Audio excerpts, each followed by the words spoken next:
Asanteni sana. You can have your seats.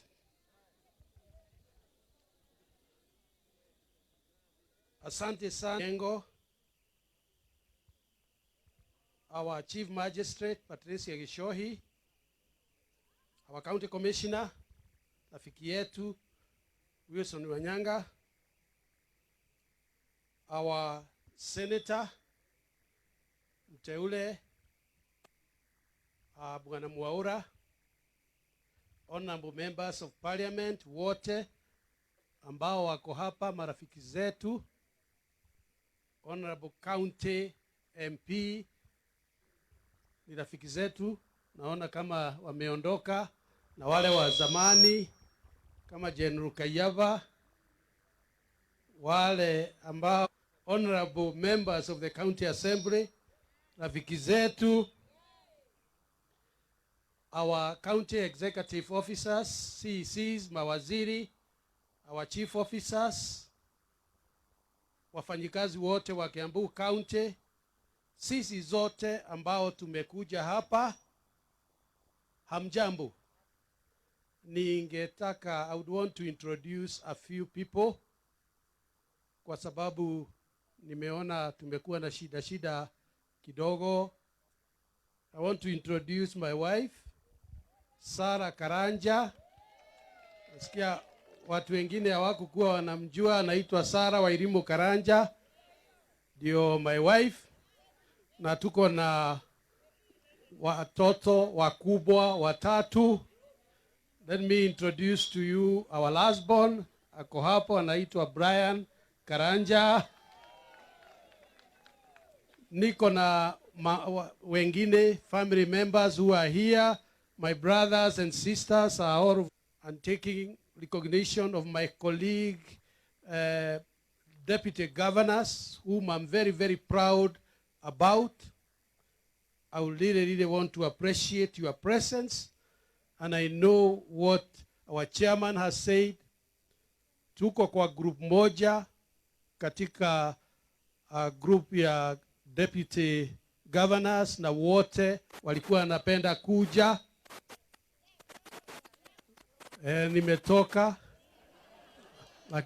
lakini nimewaambia, once a deputy governor, always one. Kwa hivyo ningetaka kuwashukuru sana. Kuna watu wengine ningetaka kuwa acknowledge. Tuna rafiki yetu hapa anaitwa David Mbio, ambaye amefanya kazi kubwa sana kwa upande wa BBI. Tuna kijana mdogo pale anaitwa Kamau Megwe. Kamau hatakiwi kujulikana kazi yake, lakini ni kazi ya muhimu sana. Kamau Raila ako hapo. Huyu sasa ukitaka kutuma message kwa baba itafika.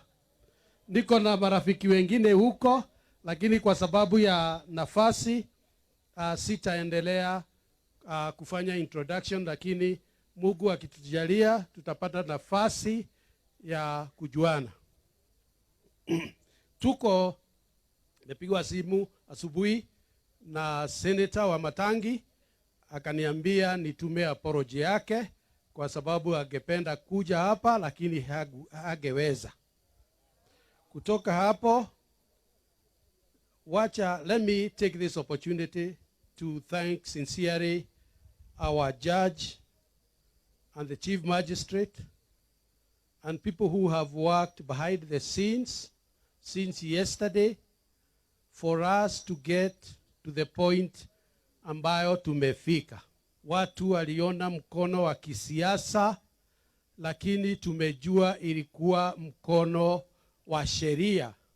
Na kwa hivyo ningetaka sana kuwashukuru jaji wetu John na Patricia na wale wengine wote, watu ambao wametoka devolution, Ministry of Devolution, County Commissioner, rafiki yetu na watu yako yote, watu kutoka ofisi yangu zote ambao tulikutana jana na tukaunda Assumption of Office Committee na tukaendelea mpaka tukafika mahali tumefika. Kuna watu wengi sana ambao wamefanya kazi mingi behind the scenes, na wote tungetaka kuwashukuru. Na kwa sababu tumekaa sana, I don't want to take a lot of your time of my swearing in as the for this far he has brought us with his blessings. And we all know it has not been easy, but nevertheless, he has been our Ebenezer. Let me also take this opportunity to thank most sincerely the great people of Kiambu for their continued support, patience, perseverance, resilience. Watu ya Kiambu, it is your resilience that has brought us this far. I am aware and deeply moved by many of you who have been seeking God, including going into prayer and fasting, so that God could intercession, continuously asking God to provide a new beginning for this great county. Let me also sincerely thank our President, His Excellency Uhuru Muigai Kenyatta, for his great leadership for this country, for this county, and his stewardship to bring, and the desire to bring this country to where it belongs. He has particularly been very supportive to the people of Kiambu, as we are going to see in many, many development endeavors. Our only plea to our people is to continue to support him over the remaining period, but will also leave a positive legacy for this country. I would also want to thank other leaders in this country who have continued to support the president in his endeavor to unite the country through the handshake and indeed the BBI initiative, all surrounded by the Big Four. People like Mheshimiwa Commander, who is our commander and who has guided us to move from one area to another at a point when it was difficult, like Dennis Waweru, who again has moved with us across the country, sometimes in very hostile environment. Others who have been with us, including my friend Kamau and others, I will not name all of them, but I want to thank them sincerely because we have spent sleepless nights thinking about how we will bring the BBI and handshake into the shape that it is today by our great members of the County Assembly of Kiambu, our MCAs. It is your dedication, your patriotism, and desire for good, accountable, and transparent government that has brought us this far. Thinking about how we will not only forestall, but we will plan for the future of this county. I want to salute you,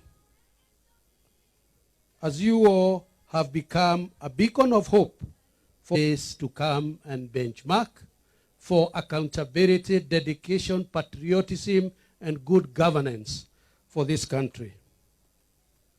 I personally feel in the process we have lost a lot of valuable time as we have been pursuing these issues, and development for our people has taken the second stage. I don't have statistics, sijui. Wakati tuliingia 2017, what the per capita income, how the level of employment was in Kiambu County. But being an economist, I am aware that if anything, the situation has only gotten worse. So ladies and gentlemen, lack of accountability and utter mismanagement and privilege of public resources has made Kiambu a laughing stock in this country and the world over. It is my great desire that we take a different trajectory to change this and make this county a prosperous and well-respected county like it used to be during the time of our forefathers. It is now time to deliver to our people so that we can uplift the standard of living of our people through enhancing job creation for our youth, wealth creation in our farms and industries, providing better prices for our coffee, tea, dairy, and being food secure. It's now time to recover from the lost times and opportunities. Time for divisive politics, squabbles, antagonism, and poor leadership by restore Kiambu's lost glory. And on that point, my mind is very clear. And I want to be very clear to all our members of the County Assembly. We should not be divided. Even for those of us who have been undermining us, even for those of us who have gone to some rakes somewhere in Rift Valley when they are supposed to be in the assembly, that one you have said, we want to ask them, it is time to spend time in the assembly, in our, how many flamingos there are. It is our urge that you come and spend time within the assembly with us at the executive level so that we move this county to the next level within the shortest. We must redeem our reputation, as I have said. And I work closely in a cordial manner with the County Assembly in all aspects to help our people actualize the time development and other aspects, while also operating within the law. I count on all of you to support us, deliver better services in accountable, participatory, inclusive, and people-targeted manner. It is not about us. Sisi ni Wanjiko wa Kiambu. Na wakati wa kufikiria mambo ya Wanjiko wa Kiambu ni wakati huu.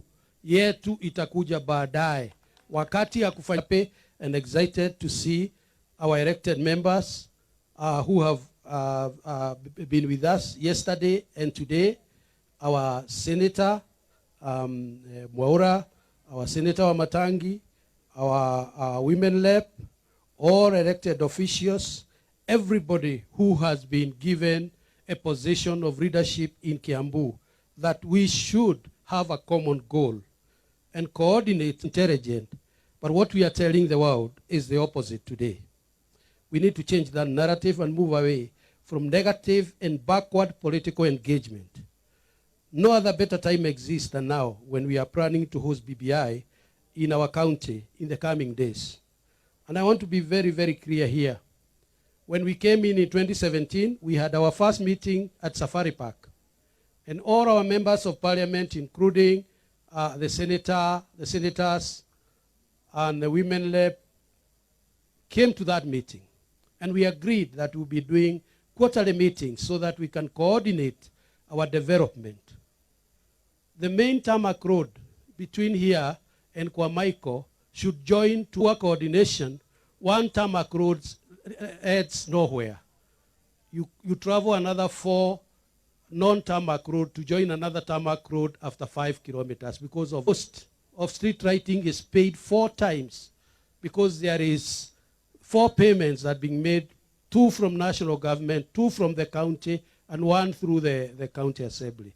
It is that coordination that I will be embarking on. We also need to recognize that outside the elected leaders, we have other leaders in the county. For instance, we have the retired councillors that we have seen today. We have other elders in this country, people who have served this country for a county and country for a long time. It is my desire that eminent people will be sitting down to discuss and plan the development of Kiambu County now and years to come. We will sit and consult on who the members of the advisory council are going to be. Further, we will task the advisory council to, over the next 1 month, sit together and identify the council of eminent persons in Kiambu County. These are people who have offered services at all levels, and economic and social for this country. So over the next 1 month, we will be moving very fast to set up Kiambu Economic and Social Council, but we will also be tasking the council to go ahead and develop a list, well-vetted list of eminent with them for the last 6 months. Very, very difficult time when you could see things happening, but nothing, we could do nothing much. I want for our staff to continue with that sense of service delivery. And I want to say that I'm not one of those people who will be holding people accountable for things that they are not responsible for. So nobody should be victimized. Nobody should fear. It is a new era. You didn't choose to be where you are. And I want to reiterate that without a valid contract, as soon as we sit down and establish a public service board, we'll be able to ensure that those who continue to work will be paid accordingly, but according to the law. For our CEOs, I want to assure you that I'll continue working with you for the benefit of this country. So those of us who are dedicated and having the focus changes as soon as we possibly can.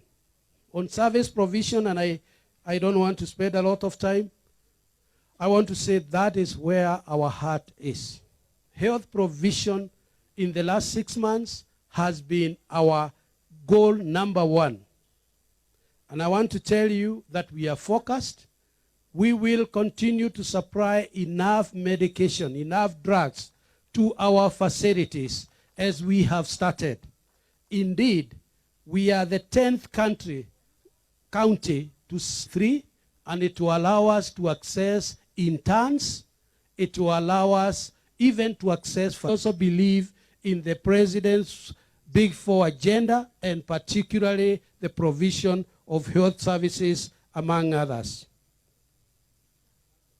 We are set to continue improving the infrastructure. Very soon, within the next 3 months or so, we'll be opening 3 additional hospitals with excess of 2 heists, the construction, and over 3 months from today, we'll be inviting you and inviting the President to preside over opening of new hospital facilities with new equipment. We'll also be hiring additional staff because we know we are very squeezed. But as soon as we put together a public service board, we will then be able to hire additional nurses and additional medical staff. And we want to thank our medical staff because they have put up with very, very difficult circumstances at this time. 1,000 households between now and some of the areas that are adversely affected are areas where are no longer accessing water. That is why we have a target of connecting 30,000 additional households within the next 5 months by June of this year, so that our people can enjoy water and sanitation across the whole county. I also want to emphasize that we'll be embarking the bill, an act that was passed, that was annulled by court. We are starting afresh. We will be consulting. We will be doing feasibility studies to see how we are going to merge our water companies. And this will be consultative. It will be participatory, that the national government is constructing Karimenu Dam and Nyoro 2 Dam. It is, the onus is on us to make Juja, Roiro, Githurai will benefit from water that will be tapped from Karimenu 2 and Nyoro 2. We've had a lot of problems with our roads. And I know even coming here, you see how bad our roads are. I want to assure you that over the next 3 months, graders, and all of our roads that require grading will be done from next week if this weather continues. We further our department, and they will be doing for us 4 kilometers of road in every ward, starting from next month. We have already dedicated money.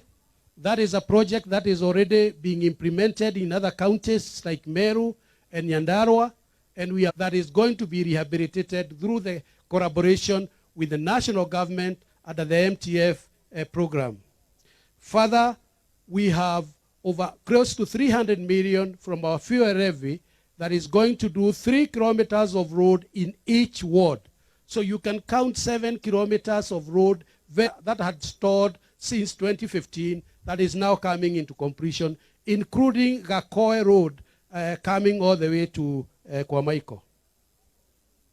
Through the national government, as you know, we continue to get the support of the World Bank to build our municipalities. It's a huge amount of money. I want to assure you that the management of that money is going to be efficient so that it can improve on our physical infrastructure. And you have seen it. You have seen new roads in Nyoro. You have seen new parks in Limuru. You have seen some work in Kikuyu. Those 6 municipalities benefit. Over the next 2 months, we are again inviting the president to help us open 4 modern multi-story markets that we have put, one in Kikuyu, in Kehara, in Juja, and in Nyoro. The one in Nyoro is complete. It's only waiting to be opened. The others are going to be complete over the next 1 or so months. And again, we'll be inviting you. These are new modern markets where people are doing business, including during the bad weather. I want to end by saying that we appreciate the number of development partners who have started working with us. There are quite a number of them who have now expressed interest. Indeed, yesterday, the tent we were supposed to use for signing, for this oath signing, identified Kiambu County to benefit from finance and trade with the U.S. government. And we are the only county in Mount Kenya region that will benefit from that relationship. That comes in because of trust. It comes in because of vision. It comes in from next month. We'll be distributing subsidized seed, maize and beans from about 15th because we want to enhance our food security. And you'll be seeing our landscape change as we give a budget to that extent. This is what is happening in other counties. And we have to be ahead of everybody else. We have to be ahead of the pack. We've already recruited about 300 pig farmers who are already in business, and we have linked them to Farmers' Choice so that we can start giving them hybrid pigs, enhance economic empowerment of our people. Our initiative that we have been talking about, the bacon factory, we will be breaking ground, God willing, over the next 2 or 3 months before the end of this year, because we have identified land and we have money. All we need to do is do a quick feasibility study with environmental impact, and we are going to do other things. I don't want to go into all of this. We have brought our dairy farmers together to form a dairy cooperative company. We've brought our coffee farmers together. They have signed an MOU, and they have formed a Kiambu Coffee Association company, and we have 50 million in the budget to start buying inputs and also targeting to market our coffee in America under the MOU that we have already established. I'll be sending our IMCAs to go and explore areas, those markets. Finally, I want to thank all of you and say, Kiambu, there are some things that we have taken for granted. We've not been very proactive for people living with disabilities. We've already decided that we are going to start a directorate under the Ministry of Education, Culture and Social Services that will deal with people living with disabilities. We have, and our ambassador for PWDs is Jane. She is there. We want to ensure that we provide more resources to her. Finally, what we are Kiambu. Kiambu is the only county. We are 70%. We have about 30% of people from Kenya who are living in Kiambu. Ukienda Nyoro, sijui mheshimiwa King'ara utafanya namna gani, lakini usipoangalia mjumbe mwingine wa kutoka Nyoro atakuwa si Mkikuyu. Ukienda mahali pengine kuna watu ambao wametoka Kenya yote.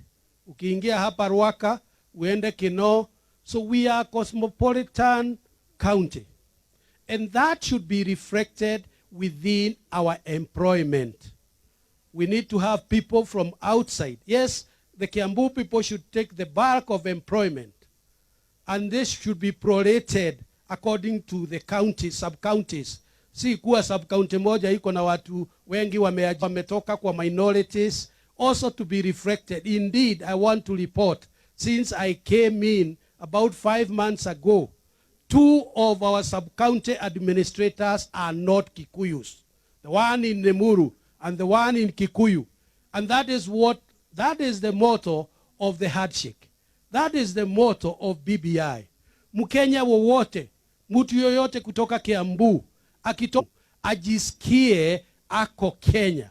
Na si lazima aanze pack their things because uchaguzi umefika. And that is why, ladies and gentlemen, I'm telling you, we are behind BBI. Uchaguzi 2022. Siku ambayo tutamaliza uchaguzi, siku hii ingine hatutaanza campaign kwa sababu kuna watu wamewachwa nje. Hiyo ndio motto ya BBI. Na sisi tuko nyuma ya rais wetu, tunajitayarisha kwenda gakari kanini kaposhike na adwere ati nikaratengera turenda bathi iyurite andu. Kenya niguerenda bathi itari mundu utigitwo, no wekira ngari ya adwere kana atatu wira wega, na ithui no muhaka tuonanie through BBI ati ni twa support our president nigetha atutigire legacy njega, thayo mwega, no tonga mwega. Mwisho ni ngwenda kuga na ni ngwita mucemanio wa atongoria othe a Kiambu mweri wa 2 utanathira. Muno tutaturorete, no ni tukwenda kuga undu umwe na andu aitu maigue. For as long as we are in the leadership of Kiambu County, tutigwetikira mundu ugucoka kuruma munene witu wa bururi. Ni muitiririe maguta na kahinda gake ni gaka ga gwathana, tutigwetikira.